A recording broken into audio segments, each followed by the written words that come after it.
লবণের মতো চরিত্র বানাও, না কেউ বেশি ব্যবহার করতে পারবে না, কেউ তোমাকে ছেড়ে থাকতে পারবে। যাকে সংকোচ ছাড়া সবকিছু খুলে বলা যায় সেই হচ্ছে আপন মানুষ। মানুষের আসল রূপ তখনই দেখা যায় যখন তার স্বার্থে আঘাত লাগে। যে ঠকে সে বোকা নয়, নিরুপায়। যে ঠকায় সে চালাক নয়, বেঈমান। সম্পর্কের নাম যাই হোক না কেন, খারাপ সময়ে যে পাশে থাকে সেই কাছের মানুষ।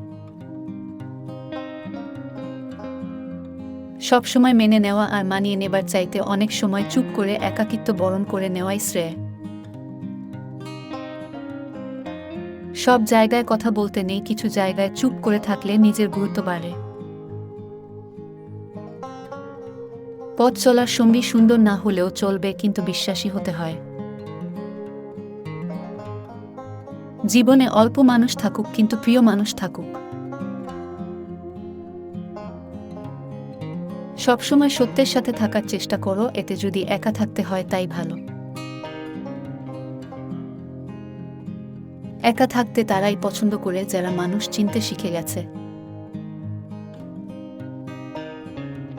বয়স বাড়ছে, দায়িত্ব বাড়ছে, টেনশন বাড়ছে, আর ভালো থাকাটা কমে যাচ্ছে।